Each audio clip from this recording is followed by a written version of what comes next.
बीते मंगलवार की शाम को आरबीआई द्वारा 50 विलफुल डिफॉल्टर्स की लिस्ट जारी करने के बाद कांग्रेस केंद्र की मोदी सरकार पर हमलावर हो गई थी। लेकिन मंगलवार रात को 10:58 पर वित्त मंत्री निर्मला सीतारमण द्वारा सिलसिलेवार तरीके से एक के बाद एक पोस्ट किए गए 13 ट्वीट्स बता रहे थे कि विपक्ष जब जब नीरव मोदी और मेहुल चोकसी का नाम लेगा, सरकार खामोश नहीं रहेगी। वित्त मंत्री ने आधिकारिक बयान जारी करते हुए कहा कि मोदी सरकार वास्तव में वित्तीय प्रणाली की सफाई करने और विलफुल डिफॉल्टर्स के खिलाफ कार्रवाई करने में जुटी है और भ्रष्टाचार व क्रोनिज्म समाप्त करने के लिए प्रतिबद्ध है। वित्त मंत्री निर्मला सीतारमण ने अपने ट्वीट द्वारा किस तरह विपक्ष पर निशाना साधा, जानने के लिए देखिए पॉलिटॉक्स की है खास रिपोर्ट। ये है टॉक्स न्यूज नेटवर्क और आप देख रहे हैं पॉलिटॉक्स, राजनीति का कच्चा चिट्ठा।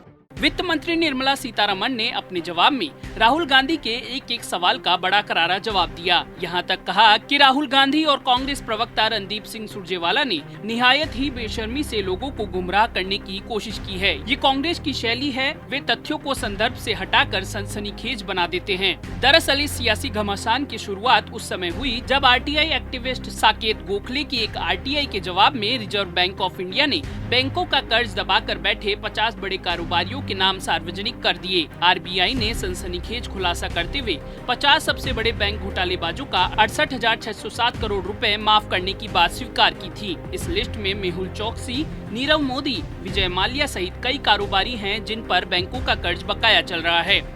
इस मुद्दे पर कांग्रेस की ओर से राहुल गांधी और रणदीप सिंह सुरजेवाला ने केंद्र सरकार पर बैंक डिफॉल्टर के नामों को छिपाने का आरोप लगाया था। इन आरोपों का खंडन करते हुए वित्त मंत्री सीतारमण ने ट्वीट करते हुए कहा कि कांग्रेस और राहुल गांधी को आत्ममंथन करना चाहिए कि वे प्रणाली को साफ करने में एक रचनात्मक भूमिका क्यों नहीं निभा पाते हैं।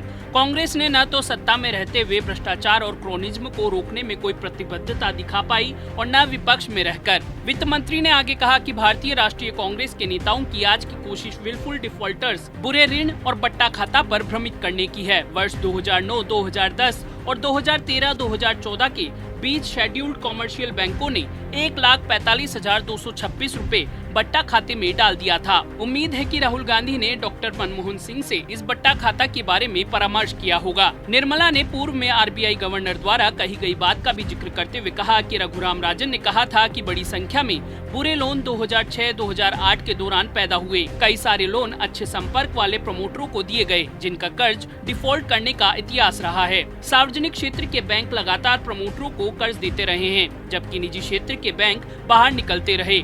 आरबीआई को कर्ज देने की गुणवत्ता के बारे में अधिक सतर्क होना चाहिए था। नीरव मोदी के मामले का जिक्र करते हुए वित्त मंत्री ने कहा कि नीरव मोदी की 2,387 करोड़ रुपए की चल अचल संपत्तियां कुर्क कर दी गई है। इसमें 961.47 करोड़ रुपए की विदेशों में की गई कुर्की और लग्जरी वस्तुओं की 53.45 करोड़ रुपए में नीलामी शामिल है। फिलहाल वह ब्रिटेन की जेल में है। वहीं मेहुल चोकसी के मामले में 1,936.95 करोड़ रुपए की कुर्की में 67.9 करोड़ रुपए की विदेशों में की गई कुर्की शामिल है। इसके अतिरिक्त 597.75 करोड़ रुपए की जब्ती भी की गई है। इसके लिए रेड नोटिस जारी किया जा चुका है और एंटीगुआ को प्रत्यर्पण अनुरोध भेजा गया है। मेहुल चोकसी को भगोड़ा घोषित कराने की सुनवाई प्रगति पर है। वित्त मंत्री ने विजय माल्या प्रकरण में कहा कि कुर्की के समय संपत्ति का कुल मूल्य 8,040 करोड़ रुपए था और जब्त संपत्ति का मूल्य 1,693 करोड़ रुपए है। उसे भगोड़ा घोषित किया जा चुका है। भारत सरकार के प्रत्यार्पण अनुरोध पर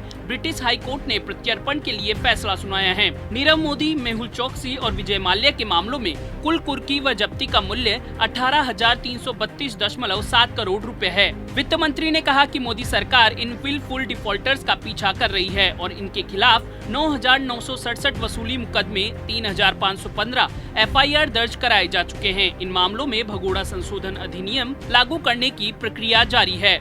वित्त मंत्री के जवाब में wilful defaulter, bad loan, write off, waive off और एनपीए खाते जैसे कई बैंकिंग और अकाउंटिंग टर्म्स इस्तेमाल किए गए हैं। निर्मला सीतारमण ने अपने स्पष्टीकरण में विलफुल डिफॉल्टर को समझाया है लोन चुकाने में नाकाम रहने वाले ऐसे लोग जिनके पास कर्ज अदा करने की क्षमता है लेकिन वे इस पैसे को कहीं और लगा देते हैं या हेरा फेरी करते हैं या बैंक की इजाजत के बिना सुरक्षित संपत्ति को बेच देते हैं। उन्हें विलफुल डिफॉल्टर की कैटेगरी में रखा जाता है। बात यहीं खत्म नहीं हुई और बुधवार को भी कांग्रेस ने सरकार पर बैड लोन को लेकर हमलावर रुख अपनाए रखा। कांग्रेस का आरोप है कि सरकार देश की बैंकिंग सिस्टम को कमजोर कर रही है। निर्मला सीतारमण के जवाबों पर कांग्रेस ने तथ्यों को तोड़ मरोड़ कर पेश करने का आरोप लगाया। कांग्रेस प्रवक्ता रणदीप सुरजेवाला ने कहा कि वित्त मंत्री जैसे बड़े पद पर बैठकर झूठ बोलना और भटकाना तो और भी बड़ा पाप है। कांग्रेस प्रवक्ता रणदीप सिंह सुरजेवाला ने कहा कि 6,66,000 करोड़ रुपए के कर्ज राइट ऑफ को सिस्टम की सफाई नहीं, बैंक में जमा जनता की गाड़ी कमाई की सफाई कहते हैं।